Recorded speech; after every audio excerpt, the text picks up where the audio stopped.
Hey guys, welcome to government jobs Gyan YouTube channel. Guys, आज की इस वीडियो में हम बात करेंगे NIACL के new recruitment notification online form apply process के बारे में। जी हाँ दोस्तों, the new India assurance company limited ने यहाँ पर एडमिनिस्ट्रेटिव ऑफिसर के 550 खाली पदों को भरने के लिए नोटिफिकेशन रिलीज कर दिया है। कैसे आप इस भर्ती में पार्टिसिपेट करने के लिए अपने फॉर्म अप्लाई कर सकते हो बिना कोई मिस्टेक किए हुए, इसकी पूरी जानकारी हम आपको स्टेप बाय स्टेप रजिस्ट्रेशन से लेकर प्रिंट तक इस वीडियो में देंगे। बस आपको इस वीडियो को स्किप के बिना शुरू से लेकर एंड तक देखना है। उसके बाद वीडियो पसंद आए तो इसे लाइक और शेयर कर दें। चैनल पर नए हो तो इसे सब्सक्राइब कर लें। साथ ही साथ आपको यहाँ पर फॉर्म अप्लाई करते हुए जो भी प्रॉब्लम फेस हो रही है उन सभी का हल आपको इस वीडियो में मिल जाएगा। कैसे यहाँ पर आपको अपनी एजुकेशनल क्वालिफिकेशन की डिटेल देनी है, कैसे आपको अपना लाइव फोटो कैप्चर करना है, फोटो और सिग्नेचर अपलोड करने हैं और बाकी के डॉक्यूमेंट्स अपलोड करने हैं, कौन सा डॉक्यूमेंट आपको कितने केबी में अपलोड करना है, कैसे आपको अपना फीस पेमेंट करना है, सभी इन्फॉर्मेशन आपको इस वीडियो में मिल जाएगी। बस आपको एंड तक हमारे साथ इस वीडियो में बने रहना है। साथ ही साथ हम यहाँ पर आपको ये भी बताएंगे कि कौन सी वो कॉमन मिस्टेक है जिसे करने से आपका एप्लीकेशन फॉर्म रिजेक्ट हो सकता है, तो आपको उस मिस्टेक को अवॉइड करते हुए अपना फॉर्म अप्लाई करना है। तो बिना कोई वक्त गंवाए चलिए शुरू करते हैं। आपको इस वीडियो के डिस्क्रिप्शन बॉक्स में हमारी वेबसाइट IND-sarkari-naukri.in के इस पेज का लिंक मिल जाएगा। यहाँ पर आपको इस भर्ती के रिगार्डिंग सभी डिटेल्स प्रोवाइड कर दी गई है। The new India assurance company limited NIACL ने यहाँ पर एडमिनिस्ट्रेटिव ऑफिसर AO के 550 खाली पदों को भरने के लिए नोटिफिकेशन रिलीज कर दिया है। आप 30 अगस्त 2025 तक अपने फॉर्म अप्लाई कर सकते हो। आकर्षक सैलरी पैकेज यहाँ पर आपको प्रोवाइड कराया जाएगा। 80,000 रुपये प्रति माह के हिसाब से आपको सैलरी प्रोवाइड कराई जा रही है। 21 से 30 साल आपकी आयु सीमा रखी गई है। ग्रेजुएट या फिर पोस्ट ग्रेजुएट डिग्री धारक कैंडिडेट अप्लाई कर सकते हैं। जनरल OBC EWS के लिए 850 रुपये फीस है। SC ST PWD कैंडिडेट को मात्र 100 रुपये फीस के रूप में जमा कराने होंगे। ये फीस का अमाउंट आप ऑनलाइन मोड में डेबिट कार्ड, क्रेडिट कार्ड या फिर नेट बैंकिंग या फिर UPI के माध्यम से जमा करा सकते हो। सिलेक्शन आपका प्री एग्जाम, मेन एग्जाम और इंटरव्यू के आधार पर होगा। आप ऑल इंडिया से ऑनलाइन मोड में इस भर्ती के लिए अप्लाई कर सकते हो। उसके लिए आपको इस पेज को नीचे स्क्रॉल डाउन करते हुए इंपॉर्टेंट लिंक सेक्शन में आना है। ऑफिशियल नोटिफिकेशन PDF लिंक पर क्लिक करके इस भर्ती के नोटिफिकेशन को ओपन कर लेना है और इसमें से आपको पूरी डिटेल रीड कर लेनी है। यहाँ पर आपको सभी डिटेल्स प्रोवाइड कर दी गई है, जैसे कि क्या पोस्ट का नाम है, कितनी उसके लिए नंबर ऑफ वैकेंसीज है, कौन सी कैटेगरी के लिए कितनी वैकेंसीज है और किस डिसिप्लिन के लिए कितनी वैकेंसीज है। पूरी जानकारी यहाँ पर आपको प्रोवाइड कर दी गई है। कैसे आप अप्लाई कर सकते हो, कब से कब तक अप्लाई कर सकते हो, क्या आपका एलिजिबिलिटी क्राइटेरिया होना चाहिए, पूरी जानकारी आपको इस नोटिफिकेशन में दे दी गई है। आप सभी डिटेल्स यहाँ से रीड करें, उसके बाद अपने फॉर्म अप्लाई कर लें। फॉर्म अप्लाई करने के लिए भी आपको हमारी वेबसाइट के इसी पेज पर ही अप्लाई ऑनलाइन का लिंक दिया गया है। जैसे ही आप इस लिंक पर क्लिक करेंगे तो आपके सामने यहाँ पर NIACL का ये ऑफिशियल पोर्टल ओपन होगा। गाइस, यहाँ पर अगर आपने पहले से रजिस्ट्रेशन कर रखा है तो आपको अपना रजिस्ट्रेशन नंबर एंटर करना है, पासवर्ड एंटर करना है, ये कैप्चा कोड यहाँ पर एंटर करना है और सबमिट के ऑप्शन पर क्लिक करके अपने डैशबोर्ड में लॉगिन करके अपना फॉर्म अप्लाई कर लेना है। और अगर आप इस भर्ती के लिए फर्स्ट टाइम अप्लाई करने जा रहे हो तो सबसे पहले यहाँ पर आपको अपना रजिस्ट्रेशन करना होगा। उसके लिए आपको click here for new registration की टैब दी गई है, आप इस पर क्लिक करें, आपके सामने रजिस्ट्रेशन का फॉर्म ओपन हो जाएगा। अब यहाँ पर आपको अपनी बेसिक इन्फॉर्मेशन प्रोवाइड कराते हुए अपना रजिस्ट्रेशन करना होगा। सबसे पहले यहाँ पर आपको अपना फर्स्ट नेम एंटर करना है, फिर उसे एक बार फिर से एंटर करके कंफर्म कर लेना है। उसके बाद अगर आपका मिडिल नेम, लास्ट नेम है तो यहाँ पर आप एंटर करके उन्हें कंफर्म कर ले। फिर यहाँ पर आपको आपका फुल नेम शो कर दिया जाएगा, जो नेम यहाँ पर आप प्रोवाइड कराएंगे। उसके बाद गाइज यहाँ पर आपको अपना मोबाइल नंबर एंटर करना है, उसे एक बार फिर से एंटर करके कंफर्म कर लेना है। कोई अल्टरनेट मोबाइल नंबर है तो वो यहाँ पर आप एंटर कर दें, नहीं है तो इस कॉलम को आप खाली छोड़ दें। उसके बाद फिर यहाँ पर आपको अपनी ईमेल ID के शुरू के कैरेक्टर एंटर करने हैं और फिर इस सेकंड कॉलम में से आपको डोमेन नेम सेलेक्ट कर लेना है जिस पर आपकी ईमेल ID है।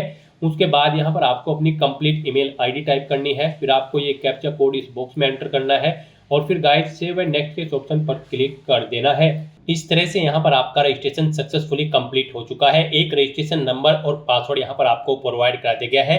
ये रजिस्ट्रेशन नंबर और पासवर्ड आपके रजिस्टर्ड मोबाइल नंबर और ईमेल ID पर भी सबमिट कर दिए गए हैं। आपको इन्हें केयरफुली नोट डाउन करके रख लेना है फ्यूचर यूज के लिए। और यहाँ पर गाइड अब आपको अपना फोटो अपलोड करना है, लाइव फोटो कैप्चर करना है और सिग्नेचर आपको अपने यहाँ पर अपलोड करने हैं। इन्हें अपलोड करने के लिए आपको यहाँ पर गाइडलाइन दी गई है। आपको यहाँ पर guideline for scanning the photograph and signature के इस लिंक पर क्लिक करना है और पीडीएफ को ओपन करके पहले गाइडलाइन रीड कर लेनी है। उनके अकॉर्डिंग फिर आपको अपने डॉक्यूमेंट यहाँ पर अपलोड करने हैं। फोटो यहाँ पर आपका 20 KB से 50 KB के बीच में होना चाहिए। डायमेंशन उसकी यहाँ पर 200 × 230 पिक्सल होनी चाहिए। जेपीजी या फिर जेपीईजी फॉर्मेट में आपका फोटो यहाँ पर होना चाहिए जो फोटो आप अपलोड करेंगे। और फिर यहाँ पर जब आप अपना लाइव फोटो कैप्चर करेंगे उसे भी कैप्चर करते समय आपको कुछ चीज़ों का ध्यान रखना है। जब आप अपना फोटो कैप्चर करेंगे आपका चेहरा सीधा कैमरे की तरफ होना चाहिए, आपके वेब कैमरा की तरफ। और फिर जहां पर आप अपना फोटो कैप्चर करेंगे वहां पर प्रॉपर वे में लाइट होनी चाहिए, प्लेन बैकग्राउंड आपका होना चाहिए। फोटो कैप्चर करते समय यहां पर आपको अपने चेहरे पर कोई मास्क या फिर सनग्लासेस वगैरह नहीं पहनने हैं। साथ ही साथ आपको कानों में भी ईयरफोन्स वगैरह नहीं लगाने हैं। और यहाँ पर जब आप अपने सिग्नेचर अपलोड करेंगे, सिग्नेचर आपके 10 KB से 20 KB के बीच में होने चाहिए। 140 × 60 पिक्सल उनकी डायमेंशन होनी चाहिए। और यहाँ पर व्हाइट पेपर पर ब्लैंक इंक पेन से आपको अपने सिग्नेचर करने होंगे। कैपिटल लेटर्स में आपको अपने सिग्नेचर नहीं करने हैं। तो इन गाइडलाइंस को ध्यान में रखते हुए यहाँ पर आपको अपना फोटो सिग्नेचर अपलोड करने हैं। यहाँ पर फोटो अपलोड करने के लिए आपको चूज फाइल के ऑप्शन पर क्लिक करना है, फाइल को सिलेक्ट कर लेना है और अपना फोटो यहाँ पर आपको अपलोड कर देना है। फिर गाइस यहाँ पर आपको अपना लाइव फोटो कैप्चर करना है। आप कैप्चर फोटो के इस ऑप्शन पर क्लिक करें और अपने वेब कैमरा के थ्रू अपना लाइव फोटो यहाँ पर कैप्चर कर लें। और अगर आप यहाँ पर वेब कैमरा के थ्रू अपना फोटो कैप्चर नहीं करना चाहते हैं तो फिर यहाँ पर आपको ये QR कोड दिया गया है। आप क्लिक हियर टू स्कैन के इस ऑप्शन पर क्लिक करें, ये QR कोड आपको शो होगा। आप इसे अपने मोबाइल से स्कैन करें, जो आपके मोबाइल में QR कोड रीडर एप्लीकेशन है उसके थ्रू आप इसे स्कैन करें और फिर लिंक पर क्लिक करते हुए आप यहाँ पर अपना फोटो कैप्चर कर दें। फोटो कैप्चर करने के बाद फिर आपको इस चेकबॉक्स को ओके करना है। फिर यहाँ पर आपको अपने सिग्नेचर अपलोड करने हैं। उनके लिए भी आपको चूज फाइल के इस ऑप्शन पर क्लिक करना है, फाइल को सिलेक्ट कर लेना है और अपने सिग्नेचर को यहाँ पर आपको अपलोड कर देना है। फिर आपको इस चेकबॉक्स को ओके करना है और फिर गाइस यहाँ पर आपको नेक्स्ट के इस ऑप्शन पर क्लिक कर देना है।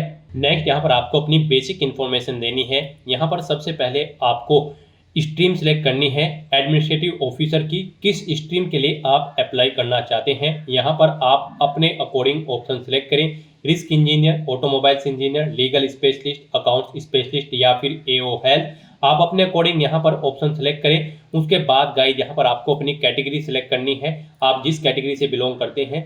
फिर यहाँ पर आपसे पूछा गया है कि क्या आप disability person with disability candidate हैं और आपकी डिसेबिलिटी 40% से अबव है। अगर है तो आप यस करें, डिसेबिलिटी का टाइप सेलेक्ट करें और फिर यहाँ पर आप अपनी डिसेबिलिटी का नेचर सेलेक्ट करें और फिर उसकी डिटेल दें। नहीं है तो आप नो ऑप्शन सेलेक्ट कर लेंगे अगर आपको यहाँ पर कोई डिसेबिलिटी नहीं है।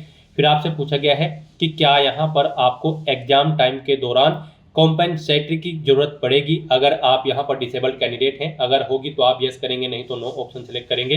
ये ऑप्शन आपको डिसेबल्ड कर दिए जाएंगे यहाँ पर अगर आपको कोई डिसेबिलिटी नहीं है। फिर यहाँ पर आपसे पूछा गया है कि क्या आप person with specified disabled cover करते हैं under the definition of section 2। अगर करते हैं तो यस करेंगे और फिर उसकी डिटेल देंगे, नहीं करते हैं तो नो ऑप्शन सेलेक्ट करेंगे। फिर आपसे पूछा गया है कि क्या आप एग्जिस्टिंग एम्प्लॉई हैं यहाँ पर किसी public sector general insurance company के। अगर हैं तो आप यस करेंगे, नहीं है तो आप नो ऑप्शन सेलेक्ट कर लेंगे। फिर आपसे पूछा गया है यहाँ पर आपकी कास्ट का नाम, आपको अपनी कास्ट का नाम यहाँ पर देना है। कास्ट सर्टिफिकेट इशू अथॉरिटी का नाम देना है, किसने आपको आपका कास्ट सर्टिफिकेट इशू किया है। अगर आप रिजर्व कैटेगरी से बिलोंग करते हैं तो आपको डिटेल्स प्रोवाइड करनी होगी। फिर कास्ट सर्टिफिकेट इशू डिस्ट्रिक्ट यहाँ पर आपको देना है। कास्ट सर्टिफिकेट इशू आपको स्टेट सेलेक्ट करना है, किस स्टेट का कास्ट सर्टिफिकेट है। उसके बाद यहाँ पर आपको caste certificate issue date select करनी है, किस डेट को आपका कास्ट सर्टिफिकेट आपको इशू है। कास्ट सर्टिफिकेट का सीरियल या फिर रेफरेंस नंबर यहाँ पर आपको एंटर करना है। अपना रिलीजन यहाँ पर आपको सिलेक्ट कर लेना है। फिर आपसे पूछा गया कि क्या आप माइनॉरिटी कम्युनिटी के अंतर्गत आते हैं। अगर आते हैं तो यस करें, नहीं तो नो ऑप्शन सेलेक्ट करें। उसके बाद आपसे पूछा गया कि क्या आप ये एक सर्विसमैन हैं। अगर है तो आप यस करेंगे और फिर सर्विस पीरियड यहाँ पर मंथ्स में देंगे, आपको अपनी सर्विस की डिटेल देनी होगी। नहीं है तो आप नो ऑप्शन सेलेक्ट करेंगे। फिर आपसे पूछा गया कि क्या यहाँ पर आप अपने आधार को वेरीफाई करने की सहमति प्रदान करते हैं। तो यहाँ पर आप येस या नो अपने अकॉर्डिंग ऑप्शन सेलेक्ट करें। अपना आधार कार्ड नंबर यहाँ पर आप एंटर करें। फिर पैन कार्ड नंबर यहाँ पर आपको अपना देना है। अपनी नेशनलिटी यहाँ पर आपको सेलेक्ट कर लेनी है। फिर यहाँ पर आपको प्री एग्जाम के लिए अपने एग्जाम सेंटर सेलेक्ट करने हैं। 3 चॉइसेस यहाँ पर आपको दी गई है, 3 एग्जाम सेंटर आपको सेलेक्ट करने हैं। पहले यहाँ पर आप स्टेट सेलेक्ट करें, उसके बाद यहाँ पर आप सिटी सेलेक्ट करें। इस तरह से यहाँ पर आपको पहले स्टेट सेलेक्ट करना है और फिर यहाँ पर आपको 3 एग्जाम सिटी अपनी चॉइस के अकॉर्डिंग सेलेक्ट कर लेनी है। ऐसे ही यहाँ पर आपको मेन एग्जामिनेशन के लिए भी 3 चॉइसेस दी गई है। आप 3 एग्जाम सिटी यहाँ पर अपने मेन एग्जामिनेशन के लिए सेलेक्ट करें। यहाँ पर भी आपको पहले स्टेट सेलेक्ट करना है, फिर उसकी सिटी सेलेक्ट कर लेनी है। इस तरह से यहाँ पर आप जिस सिटी को फर्स्ट नंबर पर प्रेफरेंस देना चाहते हैं उसे फर्स्ट नंबर पर सेलेक्ट करें, जिसे सेकंड पर उसे सेकंड, जिसे थर्ड पर उसे थर्ड नंबर पर आप सेलेक्ट कर लें। इस तरह से यहाँ पर आपको अपने प्री और मेन एग्जाम के एग्जाम सेंटर प्रोवाइड करा देने हैं। फिर यहाँ पर आपको अपनी डेट ऑफ बर्थ सेलेक्ट करनी है। उसके बाद आपको अपना जेंडर सेलेक्ट करना है। फिर आपके जुड़वा भाई बहन हैं तो आप यस करेंगे, उनका नाम देंगे, उनका जेंडर सेलेक्ट करेंगे, नहीं है तो नो ऑप्शन सेलेक्ट करेंगे। फिर यहाँ पर आपको अपना मैरिटल स्टेटस देना है, आप मैरिड हैं, अनमैरिड है या फिर विडो, आप अपने अकॉर्डिंग ऑप्शन सेलेक्ट करें। अपने फादर का नाम एंटर करें, मदर का नाम एंटर करें, अगर मैरिड हो तो अपने पति या फिर पत्नी का नाम एंटर करें। उसके बाद यहाँ पर आपको अपना कोरोस्पोंडेंस एड्रेस एंटर कर देना है। फिर यहाँ पर आपको अपना परमानेंट एड्रेस एंटर करना है और अगर आपका परमानेंट एड्रेस आपके कोरोस्पोंडेंस एड्रेस के अकॉर्डिंग सेम है तो आप इस चेकबॉक्स को ओके कर देंगे। ऑटोमेटिकली आपका परमानेंट एड्रेस आपके कोरोस्पोंडेंस एड्रेस के अकॉर्डिंग फिल हो जाएगा। उसके बाद यहाँ पर गाइज आपको अपना जीएसटी इनवॉइसिंग एड्रेस सेलेक्ट करना है, यानी कि जिस एड्रेस पर आप इस भर्ती प्रोसेस के दौरान कम्युनिकेट करना चाहते हैं वो एड्रेस आप सेलेक्ट कर ले। फिर यहाँ पर आपको अपनी बैंक डिटेल प्रोवाइड करनी है। यहाँ पर आपको बैंक अकाउंट होल्डर का नाम देना है, फिर आपको अपना बैंक अकाउंट नंबर देना है। उसका यहाँ पर बैंक अकाउंट नंबर आपको दोबारा से एंटर करके कंफर्म कर लेना है। बैंक और ब्रांच का नाम देना है, अकाउंट का टाइप सेलेक्ट करना है, यहाँ पर वो सेविंग है या फिर करंट है। उसके बाद यहाँ पर आपको अपने बैंक का आईएफएससी कोड एंटर करना है। फिर यहाँ पर आपको आपकी कैटेगरी के अकॉर्डिंग एप्लीकेशन फीस का अमाउंट शो कर दिया जाएगा। इस तरह से अपनी ये सभी डिटेल्स यहाँ पर फिल करने के बाद फिर आपको वैलिडेट योर डिटेल के इस ऑप्शन पर क्लिक करके अपनी ये सभी डिटेल्स वैलिडेट कर लेनी है और उसके बाद फिर आपको यहाँ पर सेव एंड नेक्स्ट के इस ऑप्शन पर क्लिक कर देना है। नेक्स्ट यहाँ पर आपको अपनी क्वालिफिकेशन, एक्सपीरियंस और लैंग्वेज की डिटेल प्रोवाइड करनी है। आप ऑफिशियल नोटिफिकेशन से चेकआउट कर सकते हो NIACL AO की पोस्ट पर अप्लाई करने के लिए क्या आपका एलिजिबिलिटी क्राइटेरिया होना चाहिए। यहाँ पर अगर आप जर्नलिस्ट स्ट्रीम के लिए अप्लाई कर रहे हैं तो आपके पास ग्रेजुएट या फिर पोस्ट ग्रेजुएट डिग्री होनी चाहिए किसी भी डिसिप्लिन के अंतर्गत किसी वेल रिकॉग्नाइज्ड यूनिवर्सिटी से। यहाँ पर 60% मार्क्स रिक्वायर्ड है जनरल कैटेगरी कैंडिडेट के लिए और यहाँ पर 55% मार्क्स होने चाहिए SC ST PWD कैंडिडेट के लिए अगर वे जर्नलिस्ट स्ट्रीम के लिए अप्लाई कर रहे हैं। और अगर यहाँ पर स्पेशलिस्ट के लिए अप्लाई कर रहे हैं तो यहाँ पर आप चेकआउट कर सकते हो। अगर आप रिस्क मैनेजर की स्ट्रीम के लिए अप्लाई कर रहे हैं तो आपके पास यहाँ पर इंजीनियरिंग की ग्रेजुएट या फिर पोस्ट ग्रेजुएट डिग्री होनी चाहिए किसी भी डिसिप्लिन के अंतर्गत मिनिमम 60% मार्क्स के साथ और 55% मार्क्स रिक्वायर्ड है SC ST PWD कैंडिडेट के लिए। और अगर आप ऑटोमोबाइल्स इंजीनियर की स्ट्रीम के लिए अप्लाई कर रहे हैं तो फिर आपके पास BTech या फिर ME MTech की डिग्री होनी चाहिए ऑटोमोबाइल्स के अंतर्गत। यहाँ पर ऑटोमोबाइल इंजीनियरिंग में मिनिमम 60% मार्क्स और 55% मार्क्स के साथ यहाँ पर रिजर्व कैटेगरी कैंडिडेट को। तो यहाँ से आप जिस भी स्पेशलाइजेशन के लिए अप्लाई कर रहे हैं उसकी मिनिमम क्वालिफिकेशन की डिटेल यहाँ से चेकआउट कर सकते हो और उसकी डिटेल फिर यहाँ पर आपको प्रोवाइड करानी है। तो यहाँ पर आप अपने अकॉर्डिंग अपनी डिग्री की स्ट्रीम सेलेक्ट करें जिसके अंतर्गत आपने अपनी ग्रेजुएशन पास आउट की है। सबसे पहले यहाँ पर आपको अपनी ग्रेजुएशन की डिटेल प्रोवाइड करनी होगी जो कि रिक्वायर्ड है यहाँ पर किसी भी पोस्ट की स्ट्रीम पर अप्लाई करने के लिए। तो यहाँ पर आप अपनी ग्रेजुएशन की स्ट्रीम सेलेक्ट करें, उसके बाद डिग्री का नाम यहाँ पर आप प्रोवाइड कराएं। फिर यहाँ पर आपको स्पेशलाइजेशन या फिर सब्जेक्ट देने हैं जिसमें आपने अपनी ग्रेजुएशन पास आउट की है, यूनिवर्सिटी का नाम देना है जिससे आपने अपनी ग्रेजुएशन पास आउट की है। फिर यहाँ पर आपको पासिंग डेट सेलेक्ट करनी है, डे, मंथ और ईयर। उसके बाद कितने % मार्क्स आपने ऑब्टेन किए हैं वो आपको एंटर करने हैं। फिर बताना है कि आपकी फर्स्ट क्लास है, सेकंड है या फिर आप पास आउट हो। आप अपने अकॉर्डिंग ऑप्शन सेलेक्ट करें। ऐसे ही यहाँ पर अगर आपने पोस्ट ग्रेजुएशन कंप्लीट कर रखी है या फिर उसके इक्विवेलेंट कोई क्वालिफिकेशन तो उसकी डिटेल भी आप सेम ऐसे ही यहाँ पर प्रोवाइड कर सकते हैं। कोई डिप्लोमा या फिर कोई प्रोफेशनल क्वालिफिकेशन या फिर कोई अन्य क्वालिफिकेशन है तो उसकी डिटेल भी आप सेम ऐसे ही यहाँ पर प्रोवाइड करा सकते हैं। फिर यहाँ पर आपसे पूछा गया है कि क्या आपको यहाँ पर कंप्यूटर पर वर्किंग नॉलेज है या फिर ऑपरेटिंग की। अगर है तो आप यस करेंगे, नहीं तो आप नो ऑप्शन सेलेक्ट करेंगे। आप अपने अकॉर्डिंग ऑप्शन सेलेक्ट करें। फिर यहाँ पर अगर आपको एक्सपीरियंस है तो आप अपने एक्सपीरियंस की डिटेल प्रोवाइड कराएं, नहीं है तो इस सेक्शन को खाली छोड़ दें। अगर आपको एक्सपीरियंस है और आप एक्सपीरियंस की डिटेल प्रोवाइड करना चाहते हैं तो सबसे पहले यहाँ पर आपको अपना नाम देना होगा। फिर यहाँ पर आपको अपनी डेजिग्नेशन देनी होगी, जिस पोस्ट पर आप कार्यरत थे, कब से कब तक आप कार्यरत थे वो डेट यहाँ पर आपको सेलेक्ट कर लेनी है। फिर यहाँ पर आपको नेचर ऑफ ड्यूटी देनी है, जॉब छोड़ चुके हो तो उसे छोड़ने का कारण यहाँ पर आपको देना है। फिर यहाँ पर इन डेट्स के अकॉर्डिंग आपके एक्सपीरियंस की डिटेल कैलकुलेट करके आपको शो कर दी जाएगी कितने ईयर और मंथ का यहाँ पर आपको एक्सपीरियंस है। फिर यहाँ पर आपसे पूछा गया है कि क्या आप यहाँ पर प्री एग्जामिनेशन ट्रेनिंग लेना चाहते हैं। अगर आप SC ST OBC या फिर PWD कैंडिडेट हैं तो यहाँ पर आप येस या नो अपने अकॉर्डिंग ऑप्शन सेलेक्ट करेंगे। अगर आप यहाँ पर रिजर्व कैटेगरी से बिलोंग करते होंगे और अगर आप जनरल कैटेगरी कैंडिडेट होंगे तो फिर आपके सामने ये ऑप्शन डिसेबल्ड कर दी जाएंगे। फिर यहाँ पर आपको अपनी लैंग्वेज की डिटेल प्रोवाइड करनी है। यहाँ पर आपको कम से कम हिंदी लैंग्वेज आनी जरूरी है, उसे आपको रीड राइट और स्पीक आना जरूरी है। उसके बाद आप जो भी लैंग्वेज जानते हैं आप उसकी डिटेल यहाँ पर प्रोवाइड करा सकते हैं। इस तरह से अपनी क्वालिफिकेशन, एक्सपीरियंस और लैंग्वेजेस की डिटेल प्रोवाइड कराने के बाद गाइज आपको वैलिडेट योर डिटेल के इस ऑप्शन पर क्लिक करना है। अपनी इन सभी डिटेल्स को वैलिडेट कर लेना है और फिर यहाँ पर आपको सेव एंड नेक्स्ट के इस ऑप्शन पर क्लिक कर देना है। नेक्स्ट यहाँ पर आपने पीछे अब तक जो डिटेल प्रोवाइड कराई है उसका पूरा प्रीव्यू आपको शो कर दिया गया है। आपको सभी डिटेल्स केयरफुली चेकआउट करनी है। पेज को नीचे स्क्रॉल डाउन करना है, डिक्लेरेशन सेक्शन में आकर आई एग्री के चेकबॉक्स को ओके करना है और फिर यहाँ पर गाइज आपको कंप्लीट रजिस्ट्रेशन के इस ऑप्शन पर क्लिक कर देना है। नेक्स्ट यहाँ पर आपको अपना लेफ्ट थंब इंप्रेशन और handwritten declaration document upload करना है। इनके लिए भी आपको गाइडलाइन दी गई है। आप गाइडलाइन फॉर डॉक्यूमेंट अपलोड के इस लिंक पर क्लिक करें, आपके सामने यहाँ पर PDF ओपन होगी। यहाँ से आप चेकआउट कर सकते हो। आपका जो लेफ्ट थंब इंप्रेशन है वो 20 KB से 50 KB के बीच में होना चाहिए। डायमेंशन उसकी 240 × 240 पिक्सल होनी चाहिए। JPG या फिर JPEG फॉर्मेट में आपकी इस फाइल का टाइप होना चाहिए। और जो हैंड रिटन डिक्लेरेशन डॉक्यूमेंट होगा वो यहाँ पर आपका 50 KB से 100 KB के बीच में होना चाहिए। डायमेंशन उसकी 800 × 400 पिक्सल होनी चाहिए। JPG या फिर JPEG फॉर्मेट में आपका ये डॉक्यूमेंट होना चाहिए। तो यहाँ पर अपने इन डॉक्यूमेंट्स को अपलोड करने के लिए आपको चूज फाइल के ऑप्शन पर क्लिक करना है, फाइल को सिलेक्ट कर लेना है और 1 बाय 1 करके आपको अपने इन डॉक्यूमेंट्स को यहाँ पर अपलोड कर देना है। उसके बाद आपको ये सिक्योरिटी कोड इस बॉक्स में एंटर करना है और फिर गाइज आपको सेव एंड नेक्स्ट के इस ऑप्शन पर क्लिक कर देना है।